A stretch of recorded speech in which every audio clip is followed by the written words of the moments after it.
എം.ആർ. അജിത് കുമാറിന്റെ കാര്യത്തിലുള്ള CPI നിലപാടിൽ മാറ്റമില്ലെന്ന് സംസ്ഥാന സെക്രട്ടറി ബിനോയ് വിശ്വം. ആശാസ്യമല്ലാത്ത ചില നടപടികൾ അജിത് കുമാറിന്റെ ഭാഗത്തുനിന്നുണ്ടായി. തുടർച്ചയായി RSS നേതാക്കളെ അജിത് കുമാർ കണ്ടു. തൃശൂർ പൂര സമയത്ത് ഉദ്യോഗസ്ഥർ പാലിക്കേണ്ട നടപടിക്രമം ഒന്നും പാലിച്ചില്ലെന്നും ബിനോയ് വിശ്വം ആരോപിച്ചു. അതിൽ CPI നിലപാട് വളരെ ഖണ്ഡിതമാണത്. അജിത് കുമാർ എന്ന് പറയുന്ന IPS ഉദ്യോഗസ്ഥൻ, അദ്ദേഹത്തിൻ്റെ പല പ്രവൃത്തികളും ഒരു ആശാസ്യമായിട്ടുള്ളതാണെന്ന് നിങ്ങൾ കാണുന്നില്ല. പ്രത്യേകിച്ച് അദ്ദേഹത്തിൻ്റെ രണ്ട് നിലപാടുകൾ. ഒന്ന്, ആവർത്തിച്ച് പോയി RSS നേതാക്കന്മാരെ കൊടുക്കേണ്ട കാര്യം, അതൊരു ചെറിയ കാര്യമല്ല.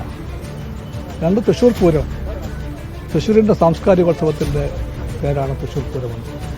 ഒരു ജാതി മത പ്രശ്നമല്ല. ആ പൂരത്തിൻ്റെ നിർണായക ദിവസം ചുമതലയുള്ള ഉദ്യോഗസ്ഥർ പാലിക്കേണ്ട ഉത്തരവാദിത്ത ബോധം അദ്ദേഹം പാലിച്ചിട്ടില്ല. ഷൈജു വിരളുമായി ആലപ്പുഴയിൽ ചേർന്നു. ഷൈജു, കഴിഞ്ഞ ദിവസം കോടതി അനധികൃത സ്വത്ത് സമ്പാദന കേസിൽ അദ്ദേഹത്തിനെതിരെ സ്വയം കോടതി അന്വേഷിക്കും. ആ കേസ് നിലനിൽക്കുന്നതാണെന്ന് പറഞ്ഞുകൊണ്ട് പോലീസ് ക്ലീൻ ചിറ്റ് റിപ്പോർട്ട് തള്ളിയിരുന്നു. ഇവിടെ ബിനോയ് വിശ്വം അക്കാര്യത്തെക്കുറിച്ച് ഒന്നും പരാമർശിക്കാതെ പിൻ പോയിന്റ് ചെയ്ത് തൃശൂർ പൂരം കലക്കിയതും RSS നേതാക്കളെ സന്ദർശിച്ചതും മാത്രം ഉന്നയിക്കുമ്പോൾ അതിന് രാഷ്ട്രീയ പ്രാധാന്യമില്ലേ?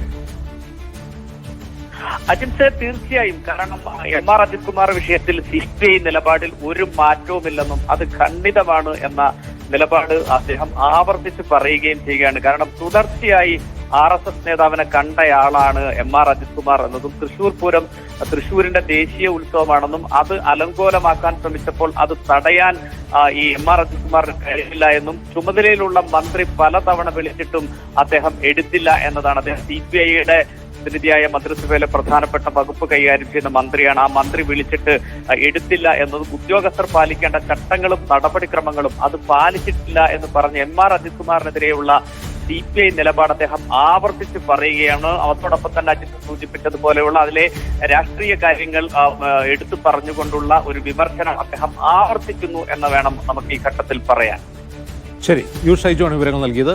ബിനോയ് വിശ്വം വീണ്ടും RSS നേതാക്കളുമായുള്ള എം.ആർ. അജിത് കുമാറിന്റെ സന്ദർശനവും അതുപോലെ തൃശൂർ പൂരം കലക്കിയ വിഷയവും ആവർത്തിച്ചുന്നയിക്കുകയാണ്. CPI നിലപാടിൽ ഒരു മാറ്റവുമില്ല ഈ ഘട്ടത്തിൽ എന്നാണ് അദ്ദേഹം പറയുന്നത്.